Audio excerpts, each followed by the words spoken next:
नमस्कार, मैं हूं हरि सिंह। आप सभी का आपके अपने YouTube चैनल पे स्वागत करता हूं। आज हम लोग उद्देशिका अर्थात प्रस्तावना की चर्चा करेंगे कि प्रस्तावना का अर्थ क्या है। भारतीय संविधान में प्रस्तावना किस रूप में वर्णित है या किस रूप में स्थापित किया गया है। प्रस्तावना के कौन कौन से तत्व हैं, कौन कौन से शब्द प्रस्तावना में शामिल किए गए हैं, कौन ऐसे शब्द हैं या कौन कौन से ऐसे शब्द हैं जो मूल प्रस्तावना में नहीं थे अर्थात बाद में जोड़े गए। बाद में जोड़े गए तो कब जोड़े गए, किस संशोधन द्वारा जोड़े गए। कौन से ऐसे शब्द हैं जो भारतीय संविधान की प्रस्तावना में शामिल नहीं है। ये सब बातें, इन सब बातों की हम चर्चा करेंगे जो काफी इंपॉर्टेंट है। यह टॉपिक ही अपने आप में काफी महत्वपूर्ण है। चाहे कोई भी एग्जाम हो, आईएएस का एग्जाम हो, पीसीएस का एग्जाम हो, टीजीटी का हो, पीजीटी का हो या वनडे का एग्जाम हो, कोई भी एग्जाम हो, यहां से क्वेश्चन पूछे ही जाते हैं। इसलिए आपको इसे अच्छे से पढ़ना होगा, अच्छे से समझना होगा। इसके कई लेक्चर होंगे, कई वीडियो आएंगे। इसके सभी वीडियो को आप अच्छे से पढ़ लेते हैं, समझ लेते हैं, देख लेंगे तो मैं गारंटी देता हूं कि इससे बाहर कोई क्वेश्चन नहीं पूछा जाएगा।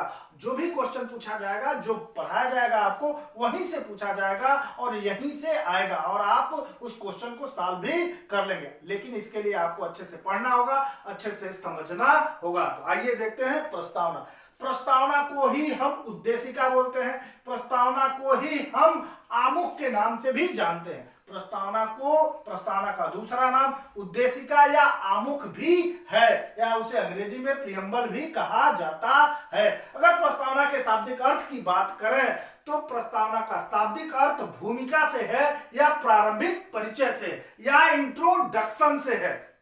प्रस्तावना का शाब्दिक अर्थ क्या भूमिका से है या प्रारंभिक परिचय से है या इंट्रोडक्शन से है। अगर आप किसी क्वेश्चन का आंसर लिखते हैं तो 2-4 लाइन क्या लिखते हैं, उसकी भूमिका लिखते हैं। जो उस क्वेश्चन का सारांश होता है, उस क्वेश्चन का सार तत्व होता है, उस प्रस्तावना में या उस भूमिका में आप लिखते हैं। आप निबंध लिखते हैं, 10 पेज का निबंध लिखते हैं तो 20 लाइन की प्रस्तावना भी लिखते हैं, इंट्रोडक्शन भी लिखते हैं। और वह इंट्रोडक्शन या वह प्रस्तावना उस पूरे निबंध का सार तत्व होता है या सारांश होता है जो प्रस्तावना में स्थापित किया जाता है, लिखा जाता है। उसी प्रकार संविधान का भी एक प्रस्तावना है और प्रस्तावना का शाब्दिक अर्थ भूमिका से है या प्रारंभिक परिचय से है या इंट्रोडक्शन से है। भारतीय संविधान की प्रस्तावना में, अगर भारतीय संविधान की बात करें तो भारतीय संविधान की प्रस्तावना में उन उद्देश्यों, लक्ष्यों, आदर्शों और आधारभूत सिद्धांतों को प्रकट किया गया है जिसे भविष्य में क्या प्राप्त करना है। देखिए कैसे भारतीय संविधान की प्रस्तावना में उद्देश्यों, लक्ष्यों, आदर्शों, आधारभूत सिद्धांतों को प्रकट किया गया है जिसे भविष्य में क्या प्राप्त करना है। और इस प्रस्तावना का सीधा संबंध, भारतीय संविधान के प्रस्तावना का सीधा संबंध उस उद्देश्य प्रस्ताव से है जिसे जवाहरलाल नेहरू ने 13 दिसंबर 1946 को संविधान सभा की बैठक में प्रस्तुत किया था या पेश किया था और संविधान सभा ने 22 जनवरी 1947 को पास किया था। एक बार फिर देखिए, प्रस्तावना का अर्थ, प्रस्तावना का शाब्दिक अर्थ भूमिका से है या प्रारंभिक परिचय से है या इंट्रोडक्शन से है।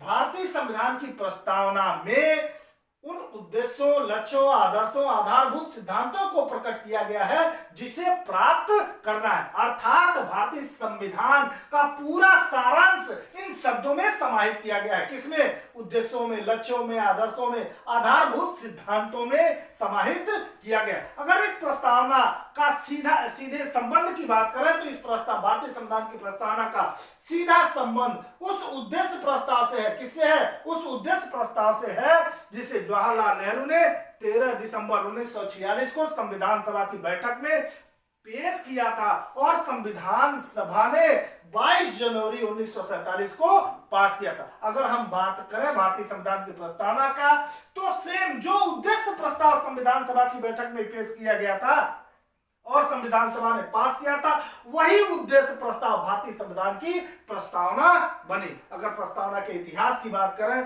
तो सबसे पहले अमेरिकी संविधान में प्रस्तावना को स्थापित किया गया और उसी का अनुसरण करते हुए विभिन्न देशों के संविधानों में क्या प्रस्तावना को स्थान दिया गया अपने अपने देशों के संविधान। भारत भी अमेरिकी संविधान का अनुसरण किया और अपने संविधान में प्रस्तावना को स्थान दिया। तो अगर हम बात करें कि भारतीय संविधान की प्रस्तावना को रखने का विचार हमने कहां से लिया, तो अमेरिका से लिया। कहां से आइडिया हमें कहां से मिला, तो अमेरिका से मिला। अगर हम भारतीय संविधान की प्रस्तावना की मूल स्वरूप की बात करें तो मूल स्वरूप इस रूप में वर्णित है कि हम भारत के लोग भारत को एक संपूर्ण प्रभुत्व संपन्न समाजवादी पंथ निरपेक्ष लोकतंत्रात्मक गणराज्य बनाने के लिए, ये पूरा एक पेज का है और इसे आप किसी भी किताब में आपको मिल जाएगा। और इस प्रस्तावना का अगर हम विश्लेषण करें, भारतीय संविधान की प्रस्तावना का विश्लेषण करें तो निम्नलिखित तत्व प्राप्त होते हैं। कौन कौन से? तो प्रस्तावना के तत्व होंगे। इस प्रस्तावना का अगर हम विश्लेषण करें तो हमें निम्नलिखित तत्व प्राप्त होते हैं। 4 तत्व प्राप्त होते हैं। संविधान के स्रोत, पहला तत्व कौन सा? संविधान के स्रोत। तो स्रोत में कौन आएंगे? हम भारत के लोग। संविधान का के स्रोत पहला तत्व है और वो है क्या? हम भारत के लोग। अर्थात संविधान बनाने का कार्य किसने किया? हम भारत के लोगों ने किया। दूसरा तत्व है संविधान की प्रकृति या देश की प्रकृति। संविधान की प्रकृति कैसी है, देश का नेचर कैसा है या संविधान का नेचर कैसा है, ये भी प्रस्तावना बताता है। तो नेचर बता रहा है कैसा कैसा है? संपूर्ण प्रभुत्व संपन्न, अर्थात संप्रभुता की बात की गई है। संप्रभुता अर्थात आंतरिक और बाह्य रूप से पूरी तरह स्वतंत्र हो, किसी के दबाव में न हो, उसे हम संप्रभुता बोलते हैं। तो देश की प्रकृति में पहला तत्व निकल के आता है संपूर्ण प्रभुत्व संपन्न अर्थात संप्रभुता। दूसरा है समाजवादी, जहां व्यक्ति की अपेक्षा समाज को महत्व दिया जाता है उसे समाजवादी बोलते हैं। तो दूसरा तत्व है या दूसरी प्रकृति है संविधान की या देश की, समाजवादी। तीसरा शब्द है पंथ निरपेक्षता, राज्य का कोई धर्म नहीं होता, तो तीसरा शब्द रखा गया पंथ निरपेक्षता। चौथा लोकतंत्रात्मक गणराज्य, भारत में लोकतंत्र है और लोकतंत्रात्मक गणराज्य, गणराज्य की बात की गई है, गणतंत्र की बात की गई है। अपने यहाँ देश का प्रमुख या जो देश का प्रमुख है उसका निर्वाचन होता है। तो देश की प्रकृति या संविधान की प्रकृति जो दूसरा तत्व है उसमें 5 शब्द शामिल किए गए हैं। संपूर्ण प्रभुत्व संपन्न अर्थात संप्रभुता, दूसरा समाजवादी, तीसरा पंथ निरपेक्षता, चौथा लोकतंत्रात्मक और पांचवा गणराज्य या गणतंत्र। अगर तीसरे तत्व की बात करें तो प्रस्तावना संविधान के उद्देश्य को भी बताता है। प्रस्तावना क्या? संविधान के उद्देश्य को भी बताता है। उद्देश्य क्या है? हम समस्त भारत के समस्त नागरिकों को निम्नलिखित उपलब्ध कराएंगे। कौन कौन सी चीजें उपलब्ध कराएंगे? तो पहला है न्याय। न्याय में कौन सा? सामाजिक, आर्थिक और राजनीतिक न्याय। कौन सा न्याय? न्याय में सामाजिक, आर्थिक और राजनीतिक न्याय। तो 3 शब्द हैं, सामाजिक, आर्थिक, राजनीतिक न्याय। दूसरा स्वतंत्रता। स्वतंत्रता कैसी स्वतंत्रता? विचार की, अभिव्यक्ति की, विश्वास की, धर्म की और उपासना की स्वतंत्रता। स्वतंत्रता कितना है? 5 है। विचार, अभिव्यक्ति, विश्वास, धर्म और उपासना की स्वतंत्रता। समता की भी बात की गई है। तो कैसी समता होनी चाहिए? प्रतिष्ठा और अवसर की समता। कैसी? प्रतिष्ठा और अवसर की समता की बात की गई है। बंधुता की भी बात की गई है। किसकी? बंधुता की भी बात की गई है। तो बंधुता कैसी होनी चाहिए? व्यक्ति की गरिमा, राष्ट्र की एकता और अखंडता बनाए रखने वाली बंधुता। तो संविधान का उद्देश्य क्या बताता है? संविधान का जो उद्देश्य है वो न्याय है, स्वतंत्रता है, समता है और बंधुता के बारे में बताता है। ये संविधान का उद्देश्य हो गया जो प्रस्तावना ही बता रहा है। संविधान के अधिनियमित होने की तिथि या इनैक्ट होने की तिथि, चौथा तत्व तो निकल के आता है प्रस्तावना का। चौथा, संविधान के अधिनियमित होने की तिथि 26 नवंबर 1949। संविधान के इनैक्ट होने की तिथि बता रहा है प्रस्तावना 26 नवंबर 1949। मिति मार्ग शीर्ष शुक्ल 7वीं संवत 2006 विक्रमी को संविधान सभा द्वारा संविधान को अंगीकृत, अधिनियमित और आत्मार्पित कर लिया गया। अंगीकृत से मतलब अंग से लगा देना, अधिनियमित मतलब इनैक्ट कर देना, आत्मार्पित मतलब आत्मा से लगा देना। अगर हम संविधान के प्रस्तावना का विश्लेषण करते हैं तो ये निम्नलिखित तत्व प्राप्त होते हैं। कौन कौन से? संविधान के स्रोत, दूसरा देश की प्रकृति या संविधान की प्रकृति। तीसरा, संविधान का उद्देश्य। चौथा, संविधान के अधिनियमित होने की तिथि। स्रोत, हम भारत के लोग हैं। प्रकृति में 5 शब्द आएंगे: संपूर्ण, प्रभुत्व संपन्न, समाजवादी, पंथ निरपेक्ष, लोकतंत्रात्मक, गणराज्य। उद्देश्य में न्याय, स्वतंत्रता, समता, बंधुता। न्याय में सामाजिक, आर्थिक, राजनीतिक न्याय। स्वतंत्रता में विचार, अव्यक्त विश्वास, धर्म और उपासना की स्वतंत्रता। समता में प्रतिष्ठा और अवसर की समता। बंधुता, व्यक्ति की गरिमा, राष्ट्र की एकता और अखंडता सुनिश्चित करने वाली बंधुता। यहाँ तक क्वेश्चन पूछे जा चुके हैं। और अगला है संविधान के अधिनियमित होने की तिथि 26 नवंबर 1949। 26 नवंबर आपको याद है विधि दिवस के रूप में मनाया जाता है। तो 26 नवंबर 1949 इसको ऐसे भी पढ़ा जाता है मिति मार्ग। मिति मार्ग शीर्ष शुक्ला सप्तमी संवत 2006 विक्रमी 2006 विक्रमी। ये भविष्य के एग्जाम में पूछा जा सकता है क्रम बैठाने के लिए। यहाँ से क्वेश्चन पूछा जा चुका है, यहाँ से पूछा जा चुका है, ये भी पूछा जा चुका है। ये क्वेश्चन और ये क्वेश्चन पूछा जा सकता है। 26 नवंबर 1949 को संविधान को इनएक्ट किया गया, संविधान को पारित किया गया, संविधान को मान्यता प्रदान कर दी गई, संविधान को स्वीकृति प्रदान कर दी गई। इसी डेट को 26 नवंबर 1949 को मिति मार्ग शीर्ष शुक्ल सप्तमी संवत 2006 विक्रमी को 3 शब्द अंगीकृत, अधिनियमित और आत्मार्पित कर लिया गया। ये सब शब्द चाहे आप रट्टा मार के याद रखिए, हम भारत के लोग, भारत को एक संपूर्ण, प्रभुत्व संपन्न, इस तरह रट्टा मार के याद रखिए। या अगर आप इस तरह याद रखते हैं, तोड़ तोड़ के याद रखते हैं प्रस्तावना को, या उसके आवश्यक तत्व की तरह याद करते हैं, तो आपको लंबे समय तक याद रहेगा और क्वेश्चन करने में भी आसानी होगी। ये क्रम बैठाने के लिए, ये सब क्रम से है, क्रम बैठाने के लिए भविष्य क्वेश्चन आते ही हैं और भविष्य में आएंगे ही। ये भी क्वेश्चन पूछे जाते हैं, यहां से क्वेश्चन भविष्य में पूछे जाएंगे ही, तो आप इस तरह भी याद कर सकते हैं। तो ये 4 तत्व निकल के आते हैं, प्रस्तावना का विश्लेषण करते हैं। तो आगे देखते हैं, इस कुछ ऐसे शब्द हैं जो मूल प्रस्तावना में शामिल नहीं थे, जैसे समाजवादी, जैसे क्या, ये समाजवादी, पंथ निरपेक्षता और अखंडता शब्द, ये 3 शब्द हैं, ये 3 शब्द हैं जो मूल प्रस्तावना में शामिल नहीं था, मूल प्रस्तावना में शामिल नहीं था, अर्थात बाद में जोड़ा गया है। बाद में कब जोड़ा गया है?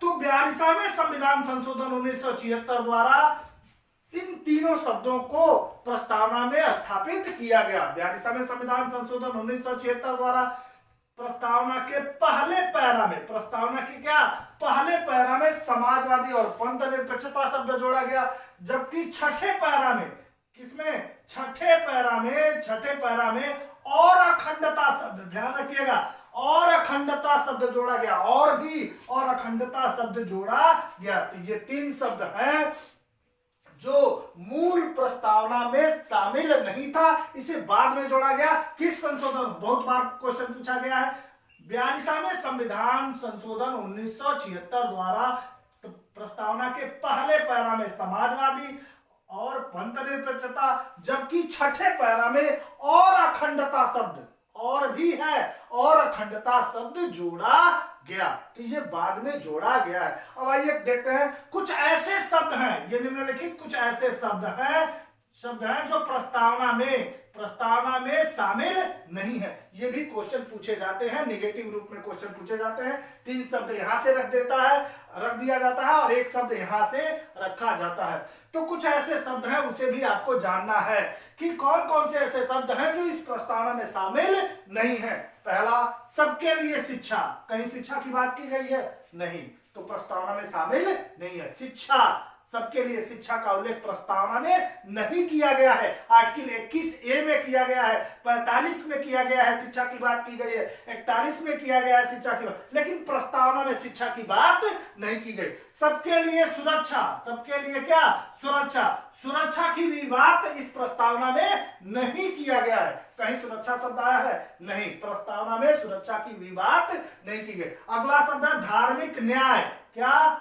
धार्मिक न्याय की भी बात यहां नहीं की गई। कौन से न्याय की? सामाजिक, आर्थिक और राजनीतिक न्याय की बात की गई है। धार्मिक न्याय की बात प्रस्तावना में नहीं किया गया है। नैतिक न्याय भी यहां उल्लेख नहीं है। तो प्रस्तावना में कौन से सामाजिक, आर्थिक और राजनीतिक न्याय, तीन ही न्याय की बात की गई है। सामाजिक, आर्थिक और राजनीतिक न्याय की बात की गई है, न तो धार्मिक न्याय की बात की गई है, न तो नैतिक न्याय की बात की गई है। यहां से ये क्वेश्चन पूछे ही जाते हैं, समझिएगा। अगला है आर्थिक स्वतंत्रता।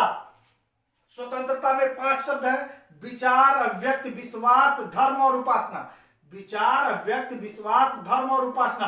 कहीं आर्थिक स्वतंत्रता की बात नहीं की गई है, तो आर्थिक स्वतंत्रता की भी बात प्रस्तावना में नहीं किया गया है। अगला है राजनीतिक समानता। कहीं भी राजनीतिक समानता, समता की बात है तो प्रतिष्ठा और अवसर की समता की बात की गई है, कहीं राजनीतिक समानता की बात नहीं की गई है। अगला देखते हैं शब्द लोक कल्याण। लोक कल्याणकार, लोक कल्याणकारी राज्य की बात प्रस्तावना में नहीं किया गया है। हम नीति निर्देशक तत्व के माध्यम से भारत में कल्याणकारी राज्य की स्थापना करते हैं, तो लोक कल्याण, ये भी इंपॉर्टेंट है, लोक कल्याण या लोक कल्याणकारी राज्य की बात इस प्रस्तावना में कहीं नहीं की गई है। अगला है जनवादी। जनवादी या लोकवादी, जन मतलब लोगों से है, लोकवादी, लोकवादी। तो ये चीन के संविधान में प्रयोग किया गया है। किस संविधान में? चीन के संविधान में प्रयोग किया गया है जनवादी। भारत के संविधान में, भारत की प्रस्तावना में, संविधान की प्रस्तावना में शामिल नहीं है। उदारवादी, उदारवादी, ये भी शब्द, उदारवादी शब्द भी प्रस्तावना में शामिल नहीं है।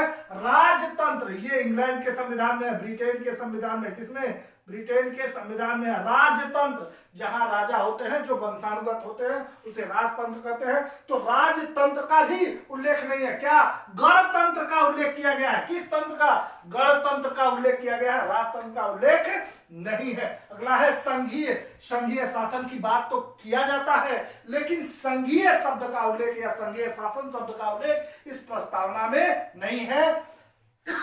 तो कुछ ऐसे शब्द हैं जो प्रस्तावना में शामिल नहीं है, ये इंपॉर्टेंट है, इसे भी आपको समझना होगा। ऐसे क्वेश्चन पूछे ही जाते हैं, चाहे आईएएस का एग्जाम हो, चाहे पीसीएस का एग्जाम हो, टीजीटी का हो, पीजीटी का हो, सारे में ये क्वेश्चन पूछे गए हैं और पूछे जाएंगे भी। अगला, अगर हम फैक्ट पॉइंट की बात करें तो भारतीय संविधान का उद्देश्य, भारतीय संविधान का उद्देश्य, ये देखिए संविधान का उद्देश्य प्रस्तावना ही बता रहा है। तो भारतीय संविधान का उद्देश्य किसमें निहित है?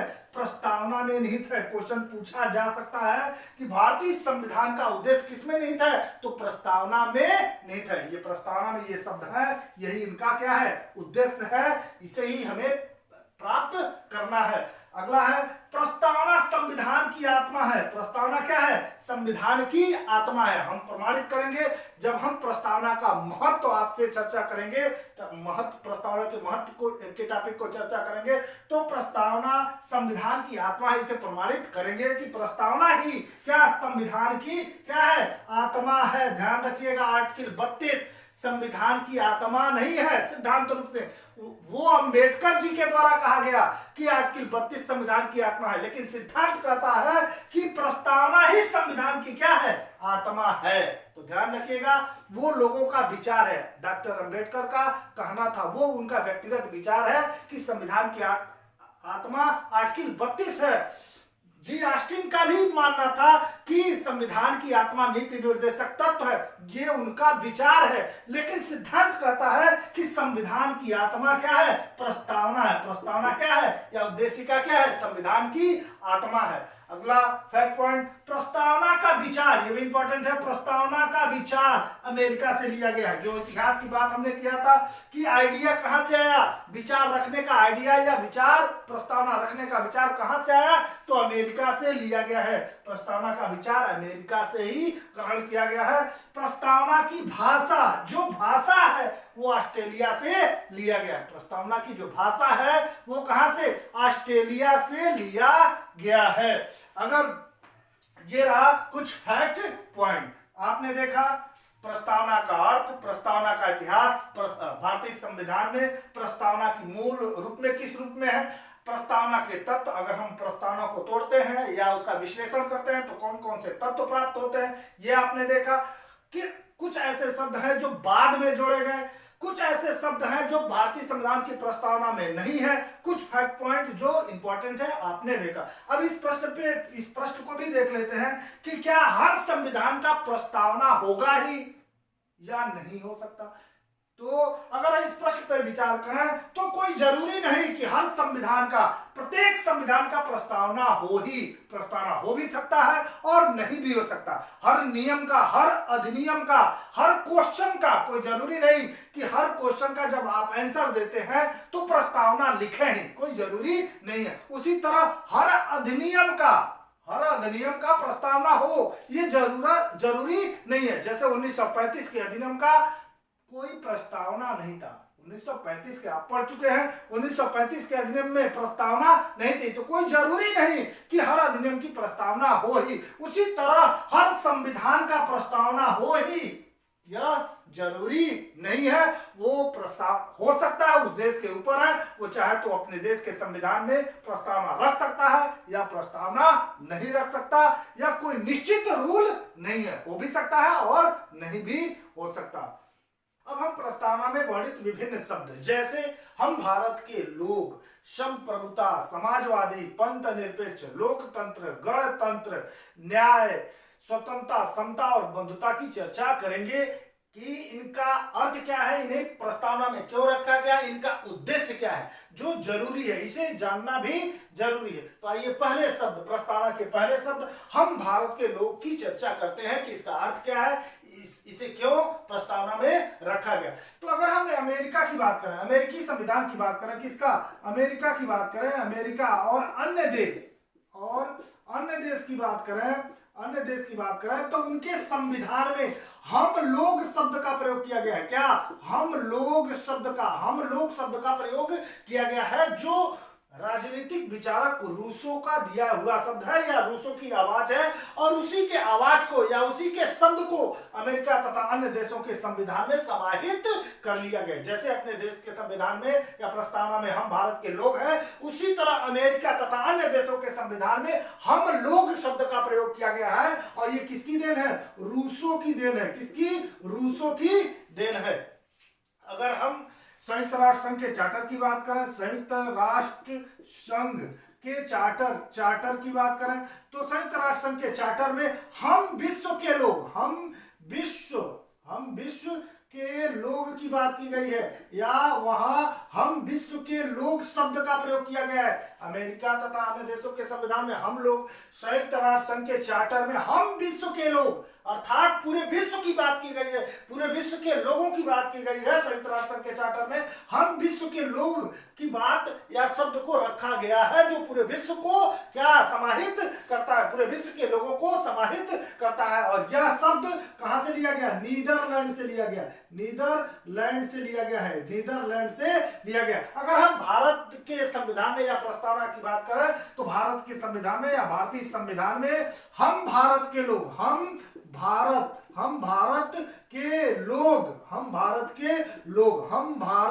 लोग शब्द का उल्लेख किया गया है, या हम भारत के लोग शब्द को समाहित किया गया है। और इसे हमने कहां से लिया है, संयुक्त राष्ट्र, यहीं से लिया है, संयुक्त राष्ट्र संघ के चार्टर से। कहां से, संयुक्त राष्ट्र संघ के चार्टर से लिया है। ये तीन बातें हैं, समझिएगा।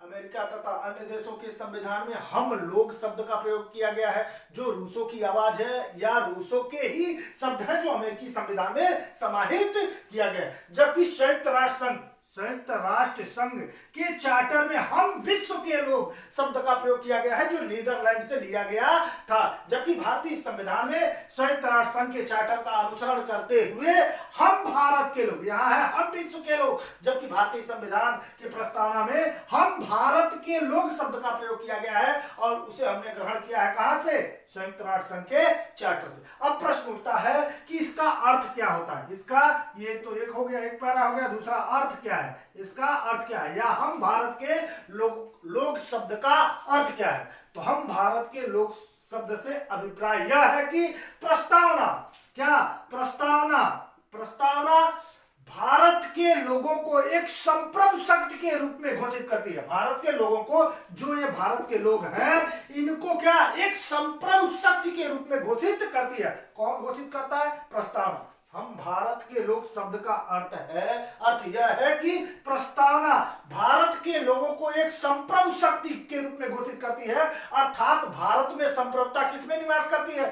जनता में निवास करती है, और प्रस्तावना ही इसे घोषित करती है। और इस संप्रभु शक्ति की इच्छा को संविधान के माध्यम से व्यक्त किया गया है। तो हम भारत के लोग शब्द का अर्थ यह है कि प्रस्तावना भारत के लोगों को एक संप्रभु शक्ति के रूप में घोषित करती है, अर्थात संप्रभुता भारत में जनता में निवास करती है। और इस संप्रभु शक्ति को किसके माध्यम से व्यक्त किया गया है? संविधान के माध्यम से व्यक्त किया गया है। संविधान में बता दिया गया है कि संप्रभुता कहां निवास करेगी, तो संप्रभुता जनता में निवास करती है, और इस संप्रभु शक्ति को संविधान के माध्यम से व्यक्त किया गया है। अगर हम पहले की बात करें, आजादी के पहले की बात करें, तो भारत के लिए जो भी नियम, कानून या अधिनियम बनाए जाते थे या बनाए गए थे, जैसे 1773 का रेगुलेटिंग एक्ट हो, या उस पिट्स इंडिया एक्ट हो, या विभिन्न चार्टर एक्ट हो, या भारत सरकार अधिनियम 1935 का हो, ये सब किसने बनाया? भारतीयों ने नहीं बनाया, अंग्रेजों ने बनाया, ब्रिटिश गवर्नमेंट ने बनाया।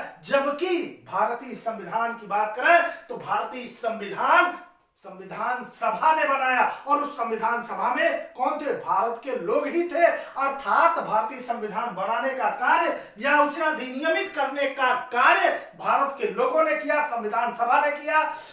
इसलिए यह प्रमाणित करता है कि भारत में संविधान का जो स्रोत है वो भारत की जनता में है, भारत के लोगों में है। तो दो तीन बातें याद रखना है यहाँ। क्या ये शब्द कहां कौन से शब्द प्रयोग किए गए हैं? अमेरिका और अन्य देशों के संविधान में हम लोग शब्द का प्रयोग किया गया है, जो रूसों की आवाज है।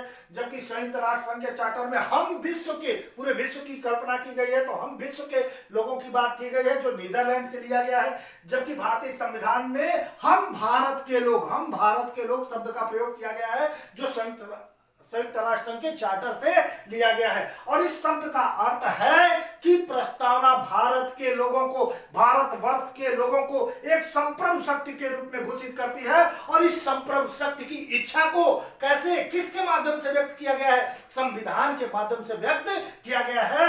और अगला पॉइंट इस तरह आप कर सकते हैं कि इसके पहले जो भी नियम बने वो अंग्रेजों द्वारा बनाया गया, ब्रिटिश गवर्नमेंट द्वारा बनाया गया, लेकिन भारतीय संविधान भारत के लोगों द्वारा, भारत की जनता द्वारा, अर्थात संविधान सभा द्वारा बनाया गया, या संविधान को अधिनियमित करने का कार्य भारत की जनता ने किया, भारत के लोगों ने किया, अर्थात संविधान सभा ने किया। और ये बातें प्रमाणित करती है कि भारत में संविधान का स्रोत किसमें है? भारत की जनता में निहित करते हैं। इससे संबंधित कुछ फैक्ट पॉइंट है जो जरूरी है, आइए उसको समझते हैं। तो भारतीय संविधान संविधान सभा द्वारा किसको समर्पित किया गया है? भारत के लोगों को समर्पित किया गया है। भारतीय संविधान सभा द्वारा भारत के लोगों को समर्पित किया गया। इसको हम दूसरे शब्दों में कह सकते हैं कि भारतीय संविधान भारत के लोगों द्वारा, इस संविधान सभा में कौन थे? भारत के लोग ही थे। तो भारतीय संविधान भारत के लोगों द्वारा भारत के लोगों को समर्पित किया गया है। या ऐसे भी आप बोल सकते हैं कि भारतीय संविधान सभा द्वारा भारत के लोगों को समर्पित किया गया है। दूसरा फैक्ट पॉइंट, भारतीय संविधान का स्रोत क्या है? भारत की जनता है। आप यहां देख चुके हैं कि भारतीय संविधान का स्रोत क्या है? भारत की जनता है, अर्थात हम भारत के लोग हैं। अगला, भारत में राजनीतिक सत्ता का प्रमुख स्रोत क्या है? भारत की जनता ही है। क्या है? भारत की जनता है। भारतीय संविधान के अधीन रहते हुए सभी शक्ति का स्रोत, संविधान के दायरे में रहते हुए, संविधान के अधीन रहते हुए, संविधान के अंतर्गत रहते हुए सभी शक्ति का स्रोत क्या है? भारत की जनता है। ये भी इंपॉर्टेंट है। अगला है, भारतीय संविधान शक्ति के स्रोत के रूप में क्या है? सर्वोच्च है। भारतीय संविधान सर्वोच्च भी है, और इससे ऊपर कोई भी नहीं है। कोई भी अमीर हो, गरीब हो, चाहे कोई भी किसी का कितना भी बड़ा कद हो, सब संविधान के अंतर्गत ही है, उसके नीचे ही है। अर्थात भारतीय संविधान शक्ति के स्रोत के रूप में क्या है? सर्वोच्च है। अगर अगली बात, हम भारत के लोग शब्द को हमने कहां से लिया? संयुक्त राष्ट्र संघ के चार्टर से लिया है।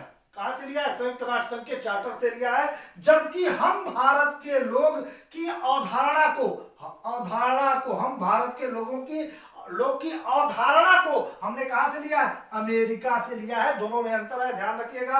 हम भारत के लोग शब्द को हमने संयुक्त राष्ट्र संघ के चार्टर से लिया है, जबकि हम भारत के लोग की अवधारणा को, कंसेप्ट को हमने अमेरिका से लिया है। तो ये रहा हम भारत के लोग कहां से, विभिन्न संविधानों में कौन कौन से शब्द रखे गए, भारतीय संविधान में कौन से शब्द हैं, उसका अर्थ क्या है, कुछ फैक्ट पॉइंट जो जरूरी है, जिसमें भारतीय संविधान भारत के लोगों को समर्पित है, भारतीय संविधान का स्रोत भारत की जनता में है, या अर्थात हम भारत के लोगों में है।